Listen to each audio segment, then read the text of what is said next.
I like this. Let's look at some homework. So I get this question asked a lot from my students at Hyperreal Academy, and as an instructor, this is a very, very important question that I'm so happy to answer today. How many practice sheets does it take to actually get good at Nano Brows?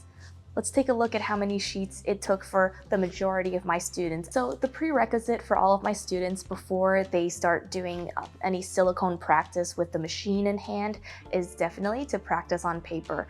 Paper practice is essential.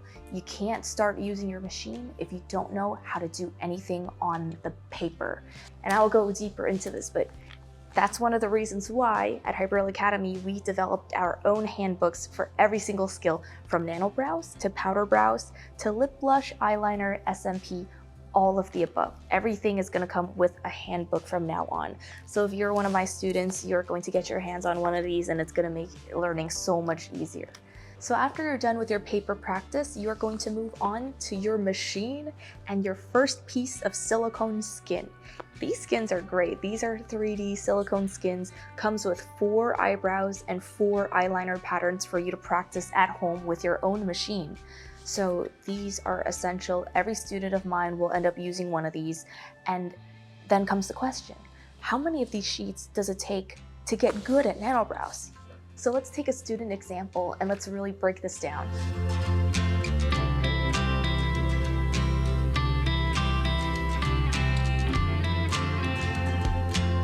So for the first sheet here, this is the first sheet that a student has ever done the first time they held the machine in their hands and they actually got down to practicing as if they were going to tattoo on a real live model. And this is the work. As you can see, the progression happens from the first to the second, third, and the fourth. So for the first sheet, what you're going to be focusing on is going to be basic mapping and the drafting principles. You are going to be creating this frame for your eyebrow pattern to sit and rest in. This is very important because symmetry is almost everything that we do here at Hyperreal Academy. Symmetry is the key to a good look. So mapping and drafting is going to be your bread and butter for the first sheet. After you're more comfortable drafting these mapped frames, then you're going to move on to creating your basic lines as well as some of the basic curves. So on this sheet, you can see that our students struggled a little bit when it came to the curves, but the front lines and the primary lines that are more straight than curved, they look a lot better. They're very clean and very crisp. So you can see that the curves are getting a little wonky, the symmetry isn't entirely there. This is clearly somebody's first attempt at using a machine, and it honestly is great. This is great work. You can see definite signs of progression throughout from the first to the last one. The eyebrow patterns, they look great. You will also be practicing muscle memory, holding your machine at a 90-degree angle, and you also want to practice stretching, so you can actually pretend that you're working on a real live model. The most successful students of mine are the ones that take it seriously from the get-go, so they're practicing their sheet upside down as if their client is right in front of them, and they're holding their machine in one hand correctly, and with the other hand they are pretending to stretch the skin. I know it's not easy to stretch a 3D silicone sheet, but you just gotta have that muscle memory down. The last thing that you wanna focus on when doing the first sheet is your pressure control. So this is a great example of our student learning how to handle pressure control using their machine for the first time. And the student is very smart. They got the hang of it after the first one. The first one was kind of like it was kind of a bust, as it is for everyone. There are a lot of variances between the points of pressure. Some parts have no color, some parts have these little blips that are unsightly, and that's from dragging the machine in too deep, so there's no ink retention. And some of these lines just aren't consistent because the pressure, again, isn't consistent. And this is something that our student got a handle of after the first eyebrows onto the second one. They got a handle of it right away. And from the second one onward, their pressure was much more consistent. The difference between the second one, the third one, the fourth one, they just got better and better and better. And this progression happens very naturally on your first sheet. So I always like to say that on the first sheet, you're always going to see the most progression, and it's going to be in the category of your basic mapping and drafting principles, your basic lines, your basic curves, your muscle memory and how you hold the machine and how your hand is resting, and your pressure control for how you press the machine down into the skin. So that is sheet number 1. This is a very successful sheet number 1. Your second practice sheet is going to be all about control. You really go deep into how you're using your machine, what it takes to create a line versus a curve. Your muscle memory is going to be there, so now you're going to refine. This is where adjustments to your mapping frame are going to be made. So you started out focusing on symmetry. Now you can actually manipulate the curve, the size, as well as some of the little features and the density pattern on your brows to make it a little bit more realistic, to make it fit your silicone sheet a little better, because you do have these 3D bumps that you can work with, and they do vary from 1, 2, 3, and 4. So this is really cool. This is where you can actually adjust your eyebrows, and a lot of students do it. This student ended up doing it really well. You can see that there is a distinct difference between the first, second, third, and fourth, and they are following the natural variations between these silicone skin ridges. So I think as an instructor, that's really cool to see. I really thoroughly enjoyed reviewing this example. This is such a good example of just the student getting a better handle on how the machine works and how mapping and framing your eyebrow pattern works. You will be adjusting your mapping frame a lot more on sheet number 2. Sheet number 2 is also where you are going to focus on your complex curves, and you will be tackling some of the more difficult maneuvers with your machine. This is where you've already done 4 sets of eyebrows, and you are going to be a lot more confident to handling the complex curves and some of the longer lines. I know that I see a lot of blips, bumps, ridges, pivots, and just general gaps of color in the first sheet, but the same student will create a much more consistent line, a much longer line, and a much smoother line in the second sheet. And I think that's really cool. This is what happens with everyone. So when the line quality is more consistent, this is where you get a lot more confidence. Sheet number 2 is honestly all about confidence. You're kind of getting into the flow of things, you understand how the machine is to be held, and you do get positive and negative feedback based on how you hold the machine. You've gotten a lot of that from sheet number 1. They are definitely creating more complex patterns, and they're also branching out to trying a new skill, which is the eyeliner. In New Jersey, again, if you're taking the 100-hour fundamentals course with me in New Jersey, learning eyebrows, eyeliner, and lip color is a requirement in order to get your license. So this is awesome to see my student getting a handle on the brows, but they're also thinking ahead and thinking, oh, I'm gonna do some eyeliner. I already have these eyes, let's do it. So that's really great. I really like this one a lot.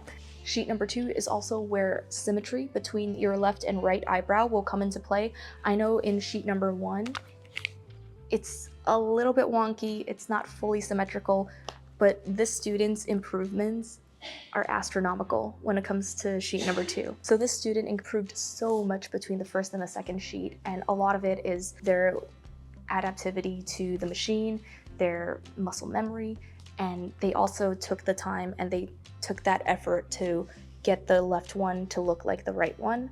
So on sheet number 2 is where I see a lot of students really get into the symmetry between the left eyebrow and the right eyebrow. They're a lot more confident with their lines. They want things to look just a little bit more perfect. And sheet number 2 is where a lot of students will try to match their machine settings. Sometimes they'll adjust the needle length, they'll adjust the needle speed, and they'll find their ideal balance, because everybody uses a different hand pressure. So it's up to you to find that balance between your machine settings and your natural hand movement. This is really fun. A lot of students really play around with this, and they see great improvements on this one.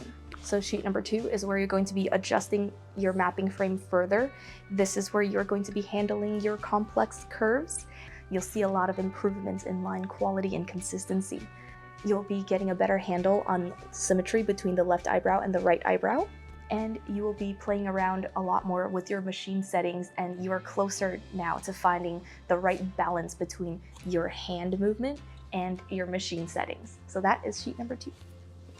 Sheet number 3 is all about diversity. This is where I see a lot of my students experiment a little bit more with their machines. A lot of students on sheet number 3 will decide to pick up another machine and try their hand at that one. Not everybody buys multiple machines, but this is where students will tend to play around a lot more with their settings. They might insert a different needle cartridge for this one as opposed to the last one and the first one. And this is where they see a lot of growth in terms of diversifying their skill. So when I say diversity, I mean they could use a different needle cartridge. They could use a different machine entirely.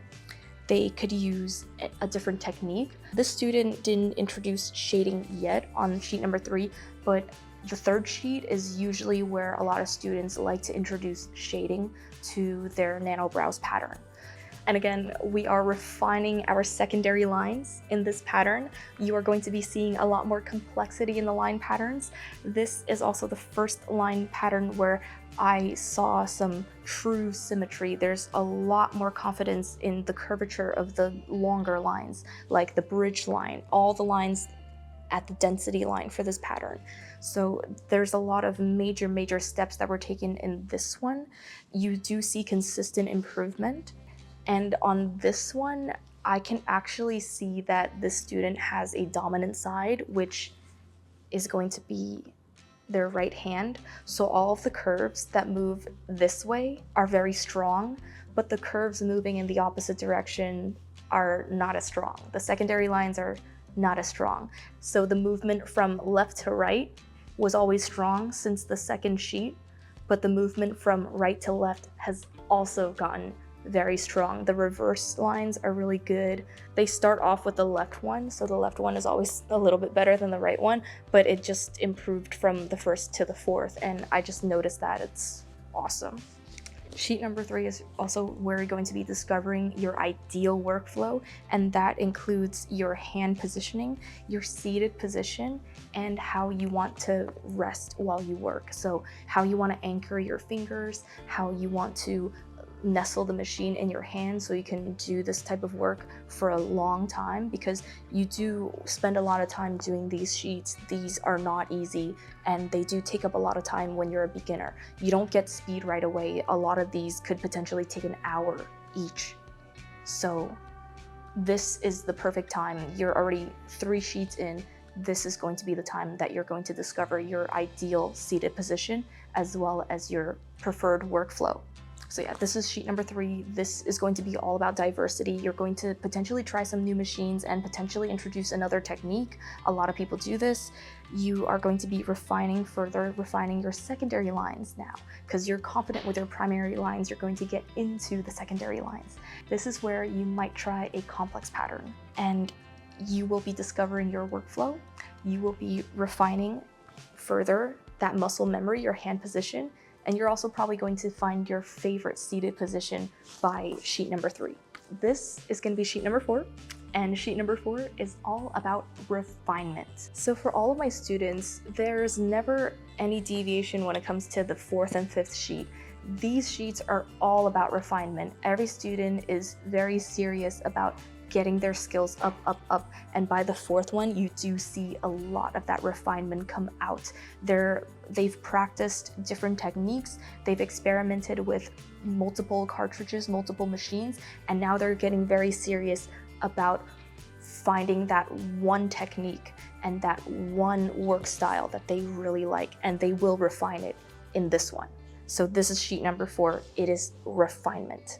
This is where a lot of students will attempt a more intermediate to advanced pattern, because they do have access to a lot of intermediate patterns and advanced patterns in my classes. So this is a lot of times, this is where I see students attempt at least one intermediate or advanced pattern. And for the student, it's going to be the one on the bottom. So the 3rd, 2nd, and first sheets are all just our basic core patterns, the slope, curve, and across patterns. But on this one, my student attempted an altered density line that's split down here. And this is kind of what I would call like a male or a unisex eyebrow pattern. So this one is honestly really successful. They did attempt the same thing on the second and fourth one. They did one, this is so cool. They tried one with shading and one without any shading just to get the lines right. So again, this is refinement.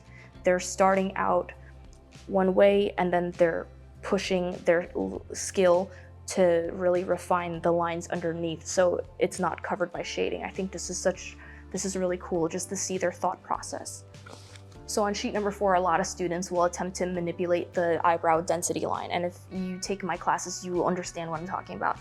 This is where you can custom adjust the volume and where the hair likes to rest on this eyebrow pattern.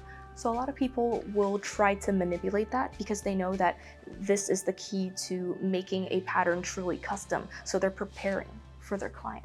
This is also where a lot of refinement will happen in the line work itself. You can see, if you look closely, you can see that a lot of these lines are starting to become more complex. There's a lot more sophisticated stacking. They would sometimes attempt to connect and cross some of the lines. And for this student in particular, they moved away a little bit from the proper curve, the convex curve, and they got a little bit more of a S shape going on. So the S shape is not easy. A lot of students wouldn't really attempt it on their first go around. And for this one, there's a lot of attempts for that specific shape and that specific curve, and I think that's so impressive. So that's refined line work. And sheet number 4 is really interesting because this is where a lot of my students discover their signature style. And because I've seen hundreds, if not thousands of these sheets, which is really, really cool. I always notice that by sheet number 4, this is where the majority of my students really get confident and they get into their own stylization. So they're not just copying my patterns anymore, and I wouldn't want them to.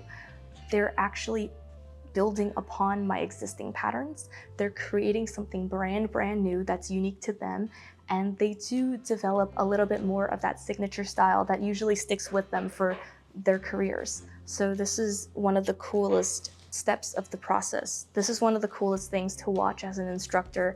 I really, really think that this sheet is going to be important, and I encourage students to just keep their sheets for this reason. Just look back on it, and sometimes by the third or fourth sheet, you kind of see your signature style develop, and you gotta keep your sheets, guys. This is awesome. So sheet number 4 is all about refinement. This is where you are going to potentially attempt an intermediate to advanced pattern. This is where you are going to manipulate existing patterns to better suit a custom look that you're going for. This is where your line work will become much more refined, and you're so much more comfortable working from the left to the right, from your dominant to your non-dominant hand if you have one. And this is also where a lot of people discover their signature style. So the final sheet that I will show you is sheet number 5. This one is optional. Not everybody does a 5th sheet before they move on to their model procedures. When I grade these, I usually tell people that they're ready to start working on their first live model by the 4th sheet. So that's gonna be 16 back-to-back procedures, and you do grow so much between the 1st and the 16th procedure. It's crazy.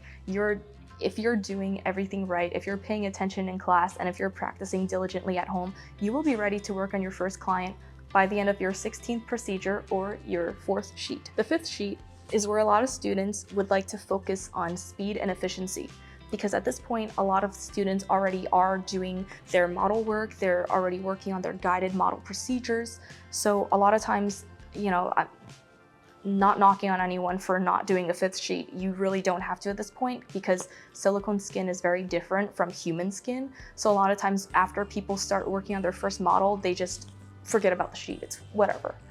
But for the students that do go into a 5th, 6th, and onward silicone sheet, a lot of times this is where they try to refine their speed and their efficiency so that they can make more money for their time. And this part is optional. I really don't think that you need to cram everything in during the 100-hour class. A lot of my educational content includes take-home content, so you learn at your own pace. This student elected to do a 5th sheet, and I'm so happy they did, because this is, oh my goodness, this is so good. Let's hold up the, okay, let's hold up the first sheet. This is just so much growth. It's actually crazy.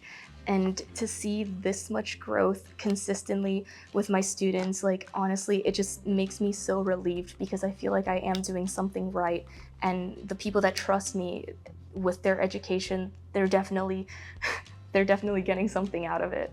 So this sheet is all about speed. Maximizing efficiency is usually the goal for something like this. I can see that there are some areas that's missing pigment because the student isn't used to picking up the machine so quickly. Maybe their speed is a little too high, maybe their hand speed is a little too high. This is actually where I see a lot of gaps in lines, because they are, again, prioritizing efficiency. So that's totally normal. You'll get the hang of it by the time you're finished with your 15 model procedure. So at that point, you're practicing on human skin. You'll be fine. This sheet is also where a lot of people experiment with different pigments. They might introduce a second color to their eyebrow pattern, and this is where you get a lot of advanced skills coming out. You see, the student added shading to every single one of these eyebrows just to make sure that they can get it right and they can get it symmetrical from left to right. And there's also an advanced shading technique that I see here, which is a blend of soft shading and volume manipulation using shading. So these are intermediate skills, and I'm happy to see that they're being used on this one. This is where you'll also get a handle on what machine is good and what pigment is good, and you can kind of tell a good quality machine from a bad one right away, because at that point you'll understand how your machine stabilizes your work.